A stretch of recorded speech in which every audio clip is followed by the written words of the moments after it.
Maran here is going to quote the Rambam. So, this is essentially the Rambam speaking here. En madakin ner Chanukah. We do not light Chanukah candles. Meaning, we do light Chanukah candles. Kodem shishkach... Sorry. En madakin ner Chanukah kodem shishkach hama. Period.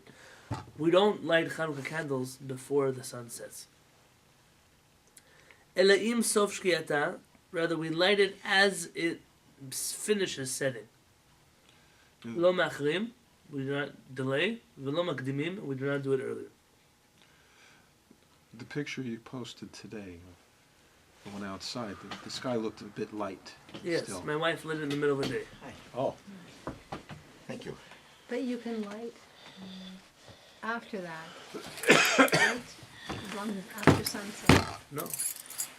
According to Maran here, lo machrim, you don't light later. V'lo makdimim, you don't light earlier. Oh, there's one time to light candles. is that a strict thing? Or?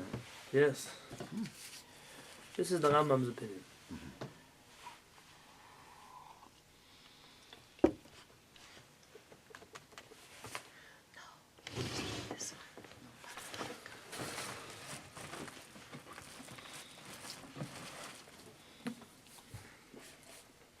Back-o books.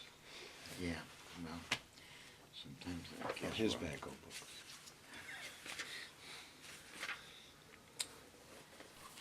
It's the big letter. Oh, thank you. You have glasses? Oh, you do. You want an extra pair? I could use it. Okay, don't magnify the air.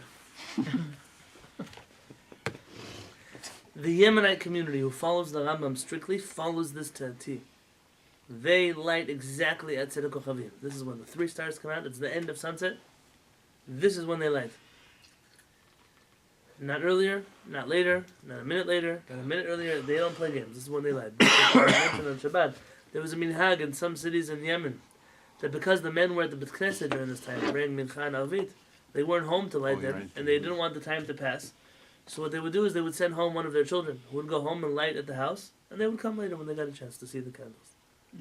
Very different than anything we would think of doing now. I'm assuming the child they sent was old enough to be able to light the candles. I'm assuming. I don't know. It wasn't there. V'yesh mishomer, and there's one who says, who's he quoting here? If you follow that bet next to the v'yesh, is it v'yesh, bet? Follow it to the right. It says, B'shem Mahari Abuhav. Mm-hmm. The Mahari Abuhav was a rabbi in Tzfat at that time period of Maran.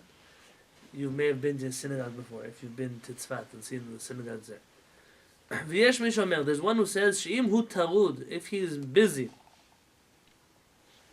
occupied, Yichol lahakdim, he's able to light earlier, miplag hamincha ulmana, from the plag hamincha and up. Plag hamincha is the time before sunset. I'll tell you soon how to calculate that. Uvilvad, so long sheiten bashemen, that he puts in enough oil, ad shetichle regel min hashuk, until people, it lasts so long as people are still walking around, until people stop walking around in the marketplace. So we have to put in the right amount of oil to make sure if we're going to light an hour early, it has to light up until the end of sunset, and then last the required amount of time from that point. Yes, like on Shabbat. Oh, very good. This is Yeah, exactly yeah. what we do in El Shabbat.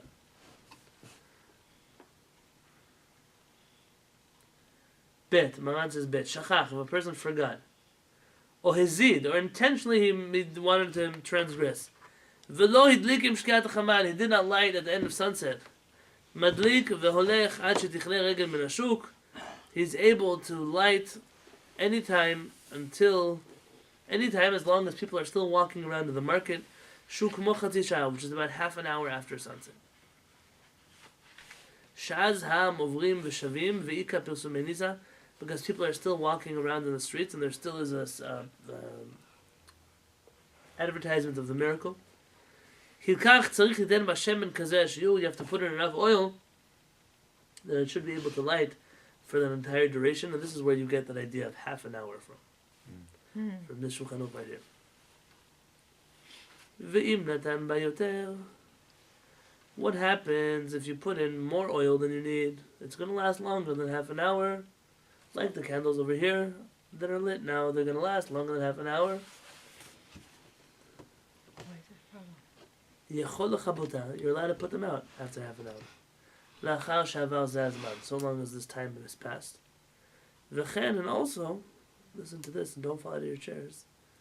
Yechol yishtamesh le'ora lachar zeh hazman. You're allowed to use the Hanukkah candles after the first half an hour. Oh, really? What do you mean? You know, for something else like lighting your stove or... Oh. Or Or for me. light. Reading a you book could and make read. you could make use of the candles. in Yes, some way. you could use them for whichever way you want. When we say that Halacha Kodesh Hem, we don't use them. That's only during the first half an hour. After that, you could use the candles. So you can light your cigarettes off of them, Jim. That's right. That's You're not allowed to use them for light, Light up. right? So Hanukkah For anything. candles. You're allowed to use them to light other Hanukkah candles. Yes. Okay, that's it. Though some have a custom to be strict, but it's not the halacha. The halacha is you're allowed to use a candle to light other candles with. Because you read the guides to Hanukkah, like the one from Mayim Loez, which I have, it says not only you're not allowed to have any benefit from the light. I don't know what this... Is Correct. it just Mayim Loez is the source for No, that? that's everyone holds that. But there's a limit to that. After half an hour, those limits end. Why half an hour? That's the time period in which the Hanukkah candles have to be lit for the people who are awake in the streets. So the status of the candle then is determined by Zman, not by its nature again. It's just like the light can be electricity. It's not You're the finding actual it. candle, you know. Now here you're going to Yeah. find something interesting. Is our shuk, does that time period of people walking in the street, is it different than here? Here you have to imagine people didn't have light. So there's enough light out on the horizon for about another half an hour after sunset to be walking around and doing your last minute shopping. But after that it gets pitch black outside. They didn't use like other kind of lamps. Right. Well, and if you did, you were very wealthy. I mean, not everybody falls in that Yeah. category. Nowadays, I mean, the night only begins when the sun sets. People are awake all hours of the night. Could you say that maybe there is no more limit as to when you could light because of that? Now, there's a second idea that we mentioned last week, which is Interesting. now that we no longer light outside of our homes, at least here. It seems like that whole concept of Pirsume Nisa, of advertising the miracle outside of your home, doesn't apply anymore. So it could be these time limits don't apply anymore. But I'm teaching you Hilchot Chanukah as they were written in the Shulchan Aruch, not as you Yeah. will do with them in the modern age.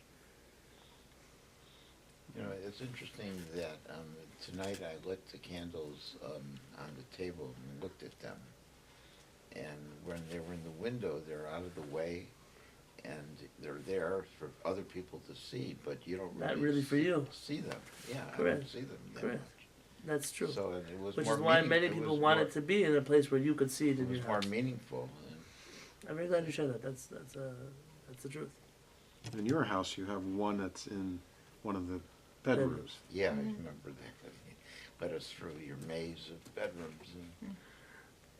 And one in the living room, Yeah. Dining room. dining Yeah, yeah, living room. That's where yeah, same thing. you live Wow. and eat. And You know, it's not. Haggah says the Ramah, Yesh Omrim, some say, Shebizman hazeh, that nowadays, Shemadik bifnim, that you light inside your home anyways. Eino tzarich lizaher la'adlik kodem shtichnei regel me'ashuk. You don't have to be careful anymore to light it in this time period of when people, so long as people are awake in your home, you're okay. Umikol makom, in any case, tov lizaher gam b'zman hazeh. It's good to try to fulfill all opinions and be careful nowadays as well.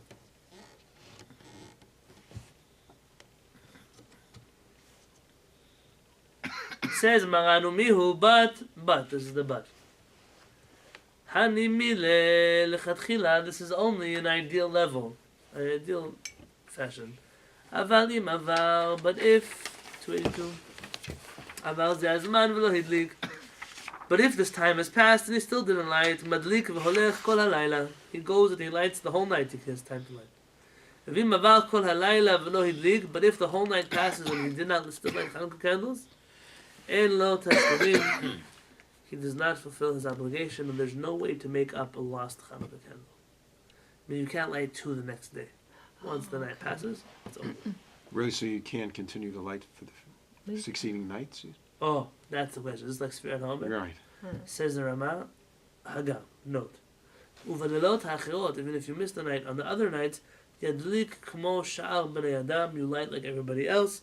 Afal Bishla Dika Vishona, even if you didn't light the first night. Meaning, if you forgot a night, nothing changes. The next night, you just continue doing it the way you always did.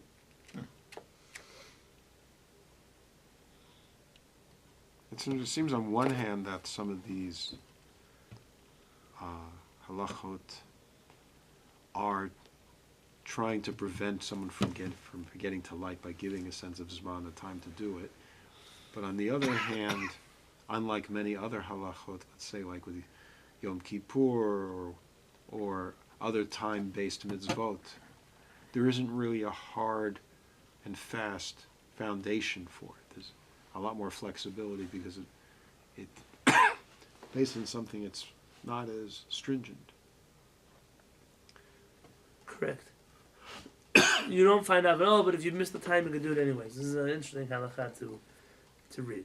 Though, again, the rules like Arvit kick in, which is you can't eat until you light candles, you can't drink until you light candles, you can't do all kinds of things until you light the candles. You're restricted. For me, it gets difficult because I light later to wait for people to come to my house. So those 2 hours before while I'm waiting for everybody, I'm always in this limbo of what I'm allowed to do and not allowed to do. Is that mainstream? Really? I didn't know that. What? That you can't eat until after you light Yes. it? Yes. Well, I mean, because so many people light later in the evening. But what about the women who don't work? So let's give you this idea, and that is that you're not allowed to eat until you pray Alvit. Oh, okay. Yeah.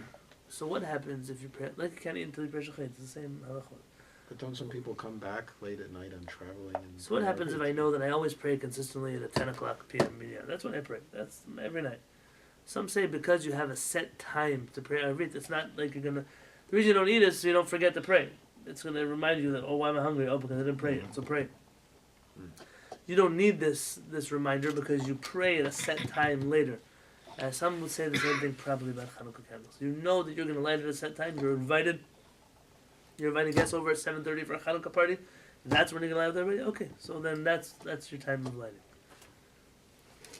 So as long as you're sure you're going to light, then you can I'm not saying this is what should be done, just this is what could be. You could utilize this heter.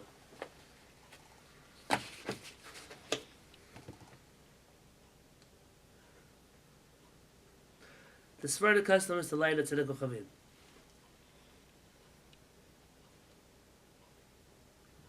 The Ashkenazi custom is to light during sunset, actually.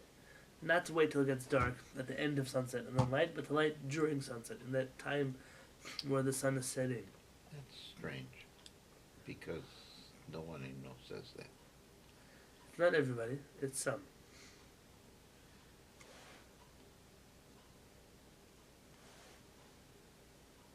Why wouldn't the people in your community? Because it's supposed to be after dark. That's a Sephardic halacha. Yeah, but I mean, that's the way I've always been. Okay, very good. I'm not going to fight you on that. Yeah, I know. What did you think Of what? about when you light the candles, the Hanukkah candles? I don't know. I'm very easygoing. Whenever my wife wants me to light them. A real Jewish husband. Yeah. The question is, what do you do with Arvit? Do you first light and then pray Arvit? Do you first pray and then light? The reason why you would light and then pray is because that's the right order. Sunset, finish sunset, light, and then go. That's the right time to pray Arvit. What's the reason you would first pray Arvit and then light? So you wouldn't forget to pray. Say a better answer than that. There's a rule in Judaism. When two things are going to coincide, which one do you do first? One that's more important than the one that's Close. biblical. How do you know what's more important? It's biblical. No? That's true, but not what I'm trying to get at. That's very close. When you say to somebody, Shabbat Shalom, Chag Sameach, which one do you say first? Shabbat Shalom. Why? Because we do it every week. Tadir, V'sheino Tadir, Tadir Kodem. There's a rule in Halacha. That which always is consistent, and that which just comes occasionally, you always do the consistent one first. And therefore, because you pray every night, so Hanukkah candles, it comes just 8 days. You first pray Arvit, and then you light your Hanukkah candles. So that's why you say the Tehillim for each day, and when it's Rosh Chodesh, you say it after the daily Tehillim because Correct. you say The it day every one day. is more important. Yeah. Correct. according to the Ashkenazim and the Iraqi Jews who say the Shir Shal Yom on Rosh Chodesh. Yeah, But we don't say Shir Shal Yom. If it comes to Rosh Chodesh, Oh. we just skip the Shir Shal Yom. you do. Yes. Skip it.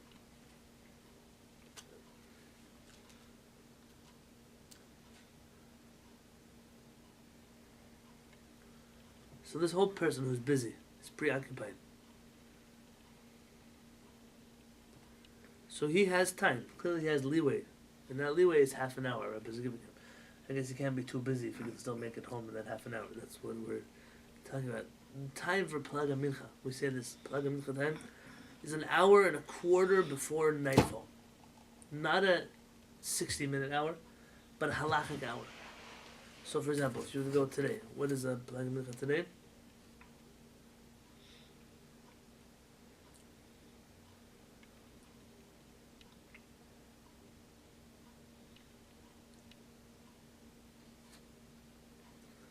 Okay, so for today.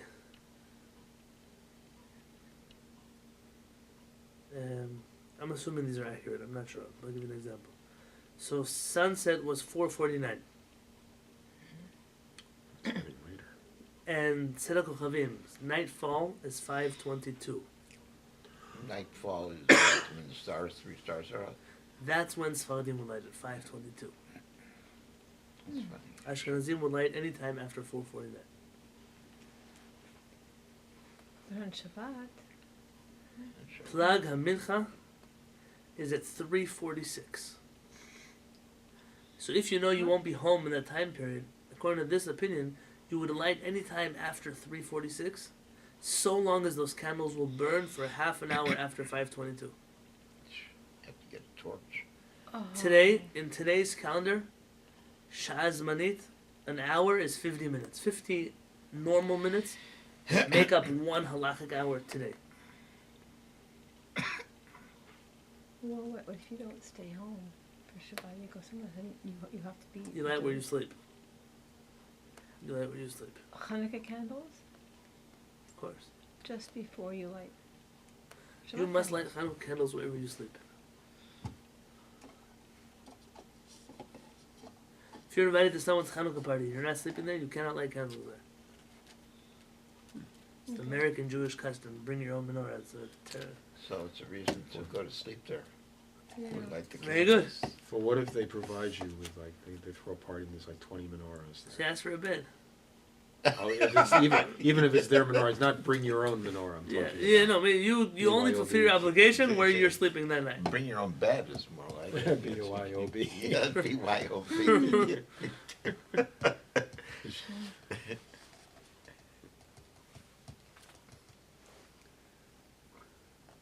The question here is what happens at night. You come home, it's 11 o'clock at night. The people on the street are obviously sleeping, especially living in University City. Manhattan might be a different question. University City, nobody else is walking on my street. Nobody's walking their dog that hour of the night. If they are called a neighborhood patrol. You have the people in your house, you come home, you find your husband, your wife, your children, they're sleeping. So now it's just you. Do you make a bracha on lighting those candles? Because maybe you're allowed to light the candles, but you're in a doubt as to whether you should. I mean, according to some opinions, it's too late. What do? So the rabbi suggests you wake somebody up. What? Yeah, you wake somebody up. Stealing. You wake No, somebody no, up? your wife goes to sleep saying, when you get home, wake me up so we can light Hanukkah candles. Well, if she In said- that situation, okay. Yeah. What if you can't wake somebody up? Some rabbis say you shouldn't make the blessing. Mishnah Berurah, such opinions. Our parents' opinion is you make a blessing anyways. Good. You're awake, you're there, you make a blessing.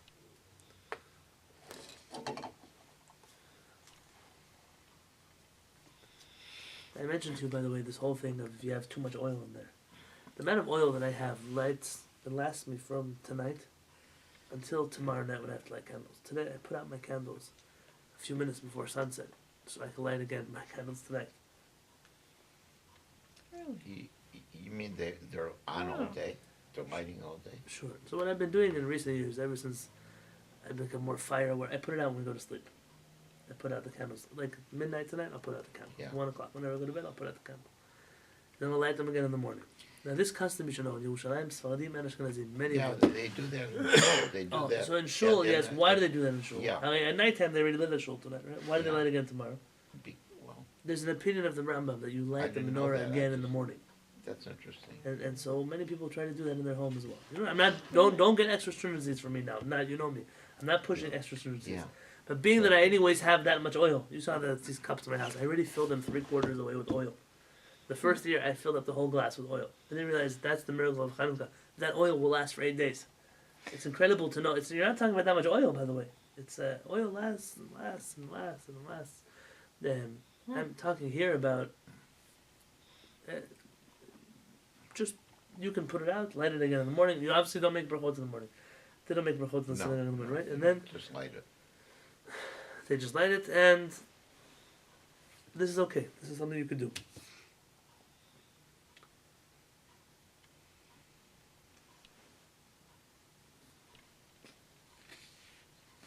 Some say you're also not allowed to eat about half an hour before you light candles.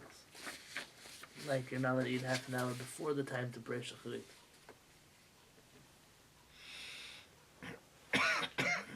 Let's see this next section. But I have a question in this next halacha. I'll tell you what my question is when we get there. Let's look at Siman Tav Reishayim Gimel. So one opinion is you can't eat until you light candles. One opinion is you can't eat half an hour before you light candles. Correct. Okay.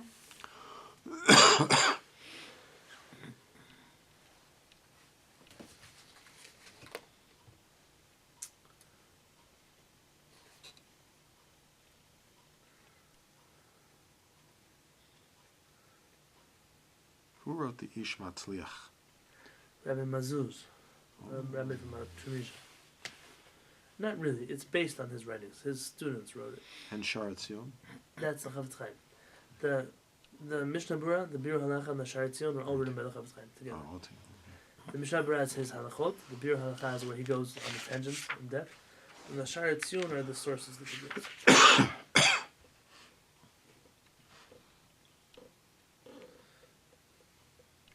Okay. Says Maran, Kol hashmanim ve'aptilot, all wicks and all oils, ksherim min Chanukah, they're kosher for Chanukah candles. ואף על פי שאין השמנים נמשכים אחר הפתילה ואין האור נתלה יפה באותם הפתילות, even if the oil doesn't go up that wick, and even if the fire is not really such a good fire, they're all kosher. Even if there's a bad smell, Okay, over there we're already talking about something else. We're done with here candles that light well. and it has to be kosher. It can't be Well, that's pig an tallow. arguments about that. But I think I thought we're not allowed to benefit from anything from a pig. Or am I digressing too much? No, you're not digressing.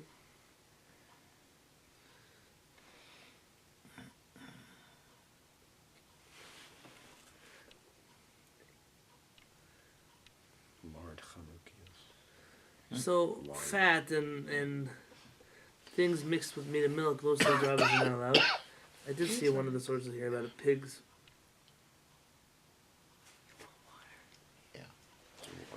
When I find it, I'll tell you.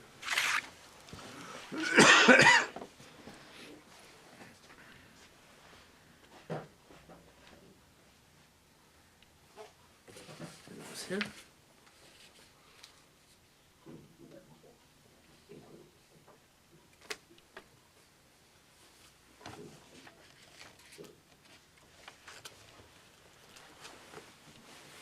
Your parents brings down here that oil that has a doubt. You're not sure whether or not pig fat is mixed into it. It's okay.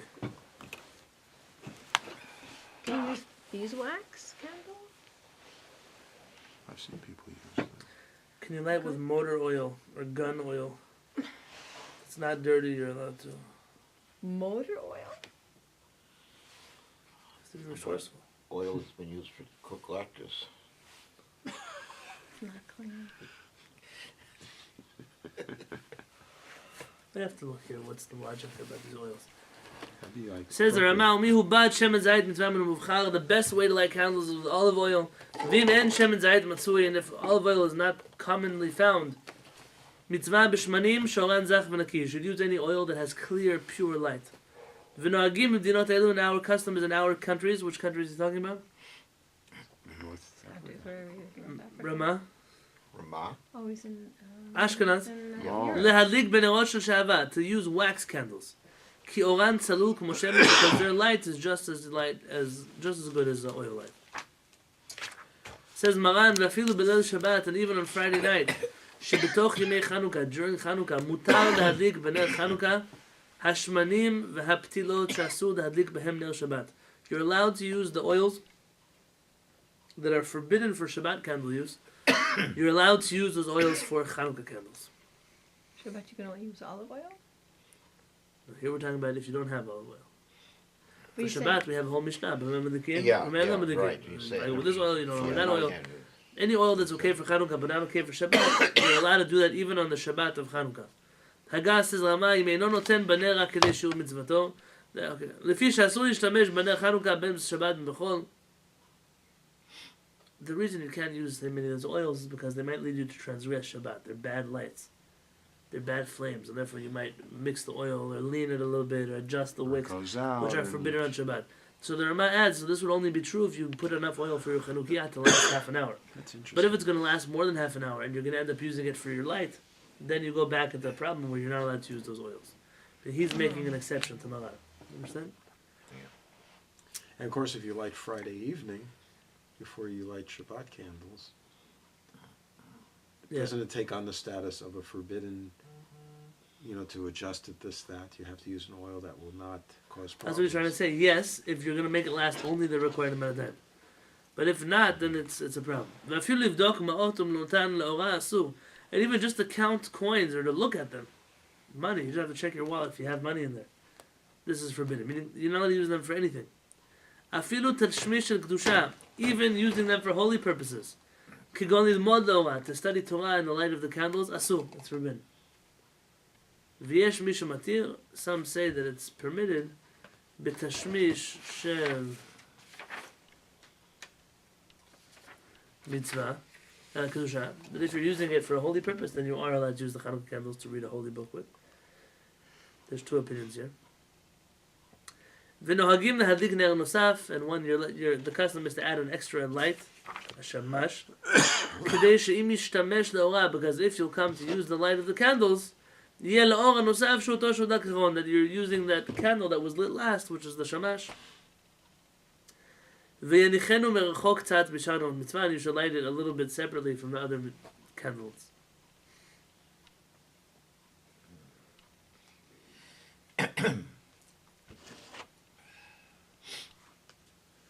Uvimdinot elu, in our countries, in Europe, says the Rama, ein nohagim lohosif, we don't light a ninth branch to the Chanukiah.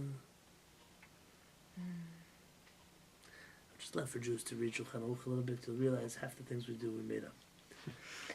The Masa, they don't use a shamash? They use a shamash, but not a ninth on the candelabra, on the Chanukiah. Rather, how do they do it? That wax candle you use to light your candles, you put it down next to the other candles. It's better to do that than to add a ninth candle. Because it confuses the... You should make it longer than the rest of the candles. Because if you come to use the candle, then at least it'll be the one that sticks out that you're using. Yeah. Which is why some make it taller in the Chanukiah. Which is why if you ever go to a real religious place, like in Bar Park or somewhere like that, they'll sell you a shamash that's like this long. Yeah. They were exaggerating a little bit when they read Yeah. the Rama here. But otherwise, it's impossible to tell what's giving you the light. I mean, you're just going through splitting hairs. I mean, how can you say the shamash is causing the light you're using and the rest of it isn't? You can't really. You're just being tole. You're saying, Yeah. I'm not using those 8 candles, which are obviously stronger than the one. Right. I'm using that one. So it's a mental thing. It's an order, so that you shouldn't use that light. Meaning, where in the Sephardic community there would be a 9-branched menorah, or 8 branches with one sticking out somewhere on the side, and we would use a 10th oil candle, a wax candle, to light those 9 oil ones. In Ashkenaz, they wouldn't have that 9th candle. Rather, they would have 8 oil or 8 candles, and they would just light one. They called that the shamash, and they put it down. Let me explain. Why don't you have 9 and then a 10th one? In the Ashkenazi community, had this been a candle,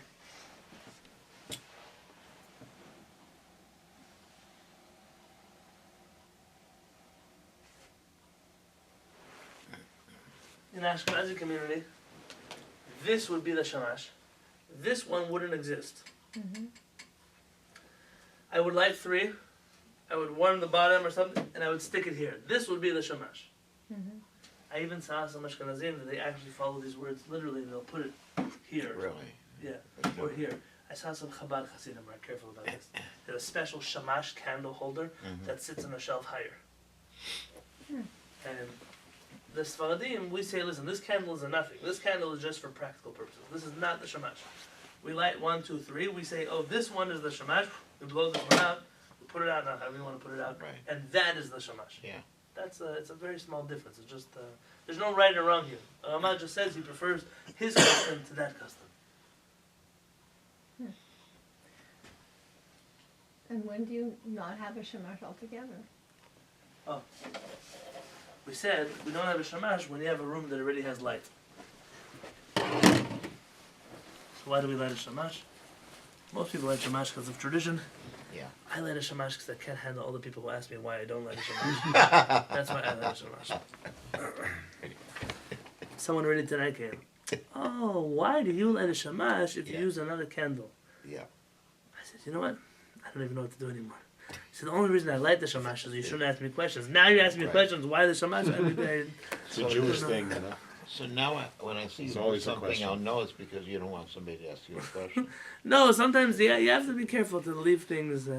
People's minds are very... Yeah, they go around. And you have to be out there. They also worry as a rabbi. Didn't have a kosher menorah. Didn't have a shamash on. Correct. You have to also, as a rabbi, know, and you'll be, as Talmid HaChamim, you have to know this. It's very dangerous to take away things from people, even if they're true. I was teaching recently somewhere, What do you mean if they're true? and somebody brought up, oh, gelatin isn't kosher, pigs. Yeah, I've heard this. The opinion, it's okay, there's an opinion like that, I understand. It's not the mainstream Jewish opinion, even though the many Jews do that. When I say mainstream Jewish, I mean what's found in the books of Halacha. The books of Halacha, pig gelatin is kosher. It's obvious this is true. Oh, but why so I didn't say anything. Why? It's very easy for me to prove that pig gelatin is kosher. But I take away from this person now that gelatin is treif. Who knows? I could shake up his whole belief system. Tomorrow he might find himself in Vaughn's buying pork chops and having them for dinner. You have to be very careful. Sometimes it's better to leave a person in their ignorance than to help them out of it if you're not going to take responsibility. I mean, very often when I'm in another community and someone asks, oh, we heard that you say, I'll say, in my community I say that, but not here. I'm not here long enough to be responsible for the effects that I will have on teaching you the things that I normally teach. So if I tell you something in Kehillat tonight, I'll see you again on Shabbat. I'll see you next week in Kehillat. I'm able to build a framework in which I share ideas. If I'm a one-time speaker somewhere, it's not fair to do that. It's very dangerous. The damage you can do to somebody else is very hard. As we know with one person. Yeah.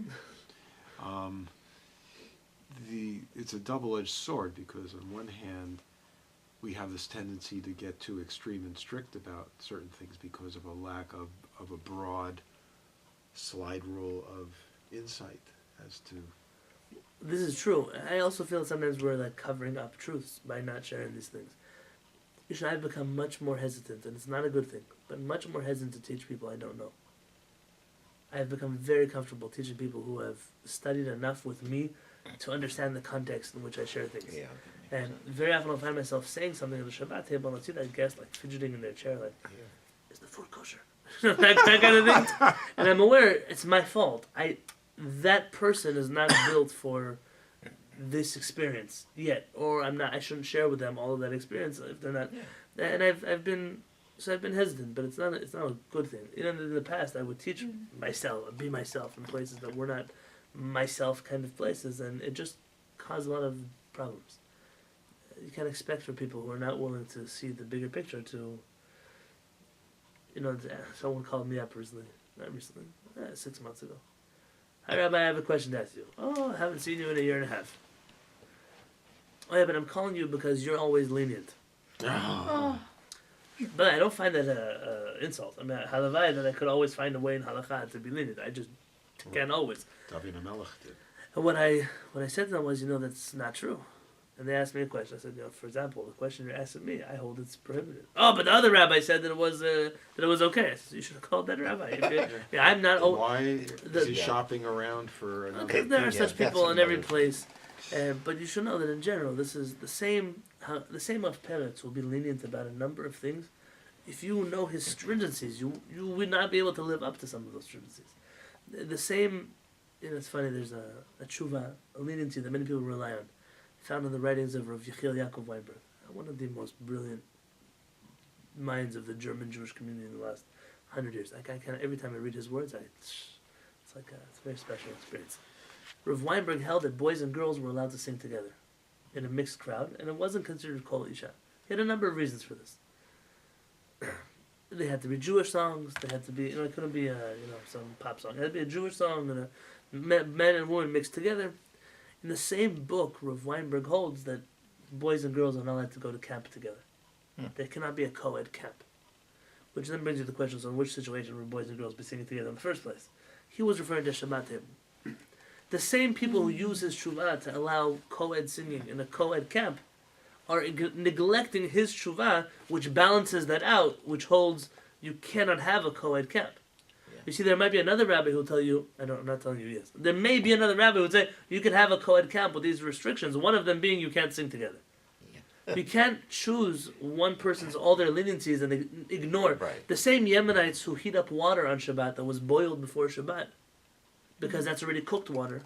In practical example, they would heat up a chicken soup on Shabbat afternoon because it was already cooked on Friday, which not Sfardim or Ashkenazim would do this. Yeah.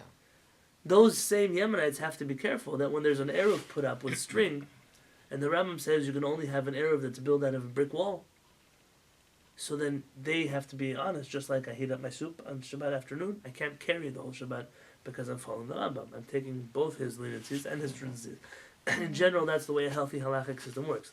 When you're lenient in one area, you allow yourself that leniency because you have enough strength from a different area. One who tries to just take all the leniency. I saw a rabbi recently wrote an article about tzniut. So it was a beautiful masterpiece of opinions he wove together. A lady doesn't have to cover her hair if she's married nowadays, like Rabbi Yosef Masas. And she could also show a tefach, a fist space, just like she could show a tefach of hair in the front, she could show a tefach of skin above her elbow, and above her knee, and above her lid, and above her, below her neck, and basically put together all these opinions in which a person can essentially walk around naked. I'm exaggerating a little bit, but when I saw this, he's right. He did have an opinion for everything. The problem was that none of those opinions agree with each other.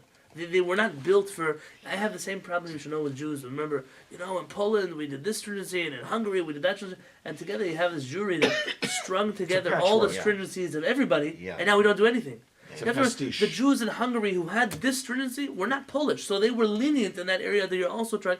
And then you try to get everyone to be strict on things that the ones who created those chumrot did not agree with the other chumrot that you created. And essentially, it's Havdil Elef of Havdalot. There's the Gospels of Matthew, Mark, Luke, and John. And in these Gospels, they tell very different stories about Yeshua. So when you ask a Christian, so what do you believe in? Do you believe in all of them? I believe in all of them. But they all contradict each other. But we made it all work. So then you don't believe in any of them, really. But essentially, you've created a fifth Gospel. It's your own one. Because Matthew didn't agree with Mark, and Mark didn't agree with John, John didn't agree with Luke. But you made it all work out. I use Christian terms because nobody has any sentiment attached to them. When I use Jewish ideas, people go, oh, that's my custom. I don't want to. When you attach too many things together, you come out with a problem. And we're trying to avoid such issues. That's because there's a logical consistency within a particular school of thought. And if you try to mix an idea from one school of thought with others, an idea from another school of thought, you lose the logical consistency. Correct.